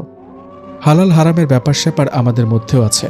ধরো যদি কোনো বন্য মহিষ ধরতে যায় বনের মধ্যে, সেক্ষেত্রে মানুষ রূপেই যাব, সেটাকে জবাই দেব। তবে আজকাল আমরা মানুষের সাথে মিশে যাচ্ছি, কাজ করছি তাদের সাথে, একই কর্মক্ষেত্রে টাকা কামাচ্ছি, সেটা দিয়েই আমরা কেনাকাটা করে থাকি। আমাদের খাবারের জন্য ফ্রিজ দরকার হয় না, ওভেন দরকার হয় না, রান্নার জন্য কুকারের দরকার হয় না, কারণ সৃষ্টিকর্তা আমাদেরকে তাপ নিয়ন্ত্রণ করার একটা বিশেষ ক্ষমতা দান করেছেন, সেটা দিয়ে সব করে নিতে পারি। ঠিক এর মধ্যে আমার বাবার ফোন আসে, আমাকে বাসায় যেতে বলেন, সন্ধ্যা হয়ে যাচ্ছে। তাই আমার একদমই যেতে ইচ্ছা করছিল না, কিন্তু যেতে হবে। অনেক প্রশ্ন ও আগ্রহকে সে সময় মাটি চাপা দিয়ে বাসায় আসতে হলো। হেঁটে হেঁটে বাসায় আসলাম। আসার পথে ফোন কোম্পানির নেটওয়ার্কিং সিগন্যালের ব্যাপারটা আমায় বলেছিল। সেটা ছিল এমন যে মাহাদি বা জিনেরা একটা নির্দিষ্ট ফ্রিকোয়েন্সি তৈরি করতে পারে শব্দের মাধ্যমে ও দৃষ্টির মাধ্যমে। তো নিজের ফ্রিকোয়েন্সিকে ফোনের ফ্রিকোয়েন্সির সাথে মিশিয়ে দিয়েই আমার সাথে কথা বলতো, কিন্তু সিগন্যাল ঠিকই কোম্পানির টের পেত। সেদিন রাতে ওকে ভাবতে ভাবতে ঘুমিয়ে পড়ি। মনের মধ্যে কত শত জল্পনা কল্পনা। ও দেখতে কেমন, বয়স এত, দেখতে বুড়ো কিনা, কি খায় না খায়। ভালো কথা মনে পড়ে, ওকে জিজ্ঞেস করতে হবে ও কোথায় থাকে। এসব ভাবতে ভাবতে ঘুমিয়ে পড়ি। ঘুমের ঘোরেও সে আসে যায় স্বপ্নে। কাল সকাল থেকে বিকেল অবধি টানা অপেক্ষা করতে থাকি। আমার অপেক্ষা যেন শেষই হয় না। বিকেলে দেখা হওয়া মাত্রই জিজ্ঞেস করি, তুমি থাকো কোথায়? ও বলে ও ওর নিজের বাসাতে থাকে, পরিবারের সাথে থাকে। তো রূপ বদলাও কি করে আর কখন? এই প্রশ্ন শুনে ও হাসে, বলে অন্ধকার মানব শূন্য কোথাও যেতে হয় এর জন্য, এরপরে মিশে যাই। অন্ধকার কেন? মানুষের চোখ ফাঁকি দিতে, কিংবা মাঝে মধ্যে কলেজের টয়লেট থেকে উধাও হই। বলেই ও আবার হাসতে থাকে। আবার প্রশ্ন ছোটাই, তুমি টাকা পয়সা পাও কি করে? আমার মা চাকরি করেন এই ঢাকা শহরে একটা নামকরা ব্যবসা প্রতিষ্ঠানে, মোটা অঙ্কের স্যালারি পান সেখান থেকে। আমি এসব শুনি আর অবাক হই। বলি, তোমাদের নিজস্ব কোনো অর্থ নেই? জবাবে ও আমাকে কোনো তথ্য দিতে রাজি হয় না, শুধু এটুকুই বলে, এসব প্রশ্ন করো না। আসলে অনেক পরে এসে জেনেছিলাম যে সেদিন শয়তান এর কথা কেন ও স্কিপ করেছিল। তারপরে মুদ্রার ব্যাপারটা, তার কারণ আমাদের আশেপাশে অনেক জিনের চলাফেরা। কিছু খবর বা তথ্য জিন কখনোই মানুষের কাছে বলবে না, এটাই নিয়ম। কিন্তু সাধারণ তথ্য বা ব্যক্তিগত তথ্য দেওয়ার ক্ষেত্রে সমস্যা নেই নাকি? তো এই তথ্য দেওয়ার ব্যাপারটা অন্য জিন ধরতে পারলে সমস্যা আছে। এইবার ওকে বড় একটা ব্যাপার নিয়ে প্রশ্ন করি, সেটা হলো স্বপ্ন। ও স্বপ্নের ব্যাপারটা আমাকে ব্যাখ্যা করে। আসলে স্বপ্ন মূলত মস্তিষ্ক নির্ভর। আমরা জিনেরাও স্বপ্ন দেখি। স্বপ্নকে আমরা 3 ভাগে ভাগ করি। নাম্বার 1 সৃষ্টিকর্তা প্রদত্ত, নাম্বার 2 মস্তিষ্ক কর্তৃক সৃষ্ট, ও নাম্বার 3 শয়তান প্রদত্ত। শয়তান প্রদত্ত বলতে আমাদের মহান আদি পিতা ও তার বিশেষ চেলাপেলাগণের কাজ বোঝায়। তবে ভোরের আজান হবার পরে শয়তানের এই ক্ষমতা চলে যায়। আমি প্রথমবারের মতো মাহাদিকে তার ধর্ম সম্পর্কে জানতে চাই। ও বলে ও ঈসা আলাইহিস সালামের অনুসারী, তবে মুহাম্মদ সাল্লাল্লাহু আলাইহি সাল্লামকেও মানে। ও আমাকে এটাও জানায় যে বর্তমানে এখনও ওদের কাছে সেই সত্য বাইবেল আছে, মানুষের কাছে যা নেই আর। কারণ মানুষ শয়তানের সাথে চুক্তি করে তার পরিবর্তন ঘটিয়েছে। নিজে ঠিক থেকেছে কিন্তু মানুষকে ঠিক থাকতে দেয়নি। আর মানুষও ক্ষমতার লোভে শয়তানের কাছে নিজেকে সঁপে দিয়েছে। এত কথার পরে আমি আমার আর তার সম্পর্ক নিয়ে কথা বলা শুরু করি। ওকে বলি, আমি মানুষ, তুমি জিন, আমাদের বিয়ে হবে কি করে? এটা কি আসলে সম্ভব? আমার এই প্রশ্নের পরে মাহাদিকে খুব চিন্তিত দেখায়। ও বলে, আসলে আমি এখানে এসেছিলাম পড়াশোনা করতে। আমার জীবনে যা কখনো হয়নি তাই হলো। কতবার নিজের মনকে বুঝ দিয়েছি তোমার প্রেমে পড়া যাবে না, পড়লে আমার বিপদ। কিন্তু আমার মন বাধা মানেনি। জিন হিসেবে আমার বয়স অনেক হলেও মানুষের বয়স অনুপাতে আমি তোমার চাইতে বছর 4 বড় হব। আসলে মানুষ আর জিনের বিয়ে হওয়াটা সম্ভব না, কেননা সন্তান উৎপাদনের ক্ষেত্রে সেটা একটা বড় সমস্যা হয়ে দাঁড়ায়। আমি মানুষ হিসেবেও যদি তোমার সাথে বিয়ে করলাম, তোমার কোনো সমস্যা হবে না, কিন্তু আমার জাতিতে আমাকে নিয়ে যুদ্ধ বেঁধে যাবে। আমাদের ব্যক্তির স্বাধীনতা অনেক কম। ব্যক্তির স্বাধীনতা বন্দী থাকে জাতির কাছে। আমাদের বিয়ে হয় এক জাতির মধ্যে। ইসলাম ধর্ম আসার পরে যদিও গোঁড়ামি নেই বললেই চলে, কিন্তু জিন জাতিসত্তায় বিশ্বাসী। এখানেই সমস্যা। আমি যদি তোমাকে বিয়ে করি আমাকে সারা জীবন মানুষ হয়ে বাঁচতে হবে। জিন রূপে আমাকে পেলে শাস্তি দেওয়া হতে পারে। আর আমাদের বিয়ে হলে তোমার মা হবার কথা ভুলে যেতে হবে। আমি এখানে এসেছি জাতির সেবা করতে, কিন্তু এভাবে তুমি জড়িয়ে যাবে আমি ভাবতেও পারিনি। যদিও সবকিছু শেষ আমি এখানেই দেখছি না, কিন্তু আমাকে যে কোনো একটা পথ বেছে নিতে হবে, হয় তুমি নয়তো আমার জাতি। মাহাদির এসব কথা শুনে আমার চোখের কোণে পানি টলমল করতে থাকে। আমার হৃদয়ে ফোটা প্রেমের সমস্ত গোলাপ যেন এক নিমিষে ঝরে পড়তে থাকে। আমি প্রশ্ন করি ওকে, তাহলে তুমি কি বেছে নেবে বলো? মাহাদি কোনো জবাব দেয় না। আমারও আর কিছু বলার থাকে না। আমি বাসায় চলে আসি। মায়ের চোখ লুকিয়ে ঘরে ঢুকে শুয়ে পড়ি। রাতে খাওয়া হয় না আমার। মাহাদির কাছ থেকে ওসব শোনার পর আসলে আমি পুরোটাই এলোমেলো হয়ে যাই। 2 দিন পরে ওর সাথে দেখা হয়। ও নিজের থেকে আমাকে কল দিয়ে ডেকে দেখা করতে বলে। দেখা করতে গিয়ে দেখি ও একা না, সাথে একজন মহিলা। আমার সাথে ওনাকে পরিচয় করিয়ে দেয় মাহাদি। ওর মা অপূর্বা সুন্দরী। গল্পে গল্পে যেমন শুনতাম আর কি, পরীরা নাকি অনেক সুন্দর হয়, উনিও তাই। আমাকে দেখে উনি জড়িয়ে ধরেন। গাড়িতে করে ওনার বাসাতে নিয়ে যান, যে অ্যাপার্টমেন্ট ভাড়া করে থাকেন সেখানে। আমার ভয় ভয় লাগছিল অনেক, স্বীকার করতেই হবে। আর বাসায় ঢোকার পরে যে ঘ্রাণ আমি পেতে থাকি তা যেন আর কোথাও পাইনি। আসলে ওর মাকে দেখার পর থেকে এক্সাইটমেন্টে আমি ঘামছিলাম। ওর মা সেটা খেয়াল করে। আমি কি বলবো বা কি বলা উচিত সেটা আমি খুঁজে পাচ্ছিলাম না। আমাকে নিয়ে ওরা দুজন খাবার টেবিলে বসে। 1 গামলা মিষ্টি রাখা ছিল, আর মাহাদি ফ্রিজ থেকে আরও 1 বাটি বের করে নিয়ে আসে। চেয়ারে বসতে বসতে বলে, এই মিষ্টি আমাদের না, তোমাদের মানুষের তৈরি, দোকান থেকে কিনে নিয়ে আসা। ফ্রিজে না রাখলে তো নষ্ট হয়ে যাবে। আর ওই যে 1 গামলা মিষ্টি দেখছো, ওইটা আমাদের। মাহাদির কথা শেষ হতে না হতেই ওর মা একটা ফ্রিজে আমার সামনে দোকানের মিষ্টি তুলে দিয়ে বলেন, আজ তুমি পার্থক্য করে দেখবে কারা ভালো মিষ্টি বানাতে পারে, তোমরা নাকি আমরা। আমার খুবই লজ্জা লাগছিল বলতে হবে। প্রথমে দোকানেরটা খাই, পরিচিত স্বাদ। এরপরে চোখটা বন্ধ করে মুখের মধ্যে ওদের মিষ্টি পুরে নিই। আমি জানি না আমি কতক্ষণ আমার চোখ বন্ধ করেছিলাম। স্বাদে মনে হচ্ছিল আমি অজ্ঞান হয়ে যাব। একটা বিশাল বড় মিষ্টি খাবারের পরে আমার পেটে জায়গা ছিল না, কিন্তু সেই স্বাদ আমি কখনোই ভুলব না। মিষ্টি খাওয়া শেষ হলে মাহাদির মা আমাকে বলেন, দেখো মিথিলা, আমি সব শুনেছি। আমি এটাও জানি তোমার ভেতরে কিরকম অস্থিরতা চলছে। মাহাদির কাছ থেকে এসব শোনার পরে আমি নিজের থেকেই তোমার সাথে দেখা করতে রাজি হই। আর এই দুনিয়াতে তুমি একমাত্র নারী যে কিনা আমাদের কথা জানলে, যে আমরা আসলে মানুষ না। আরেকজন যে জানতো সে বাংলাদেশের মুক্তিযুদ্ধের সময় মারা গিয়েছেন। আমি খুব বেশি সময় তোমাকে আটকাবো না। জানি তোমার বাসায় চিন্তা করবে। আমি আমার সন্তানকে তোমার জন্য দিয়ে দিলাম। সে তোমাকে প্রচণ্ড ভালোবাসে, তুমিও তাই। কিন্তু সৃষ্টির বেড়াজালে আমরা বন্দী। 1000 বছরের ইতিহাসে কোনো জিন কখনো মানুষকে বিয়ে করে সংসার করতে পারেনি। তোমরা বিয়ে করলে না হয়, কিন্তু সংসার কখনোই সুখের হবে না। আমার ছেলে যদি তোমাকে বিয়ে করতে চায়, আমাদের ভেতরের দিকটা আমি সামলাবো না হয়, কিন্তু সুখী কি করে হবে সেটা জানি না। বাচ্চার মা হতে পারবে না, কারণ তোমাদের ডিম্বাণুতে কখনো জিন নিষিক্ত হবে না। আমরা কিছুই করতে পারবো না দিন শেষে। সৃষ্টিকর্তার বিধানের বাইরে গেলে তার ভয়াবহতা ভিন্ন। আর আজ অবধি কখনো কোনো জিনের সাথে মানুষের বিয়ে সম্ভব হয়নি, কারণ মানবজাতি জিন এক হতে পারে না। আমাদের মাঝে সৃষ্টিকর্তার দেওয়াল তুলে রেখেছেন। মাহাদির মায়ের কথার মধ্যে একটা কথা ছিল, আমি আমার সন্তানকে তোমার জন্য দিয়ে দিলাম। এটা শোনার পরে যে আশার আলো দেখতে পাচ্ছিলাম সেটাও নিভে গেল। কিন্তু 2 দিনে কষ্ট অনেক সামলে নিয়েছি, তাই নতুন করে সেভাবে আর কষ্ট হয়নি। এত শত কথার পরে বললাম, থাক, আপনি আমাকে বা আমাদের নিয়ে চিন্তিত হবেন না প্লিজ। ওই বাসা ছেড়ে আসার আগে মাহাদির মাকে বলি, ছোটবেলা থেকে পরীদের গল্প শুনে আসছি, আমি কি আপনাকে আপন রূপে একটু দেখতে পারি? মাহাদির মা তার হাতের ফুল হাতা জামাটা একটু উপরে উঠিয়ে ধরেন। আমি যা দেখি তা দেখে আঁতকে উঠি। শক্ত হৃদয় না হলে হয়তো নিশ্চিত সে সময় যে কেউ অজ্ঞান হয়ে যেত।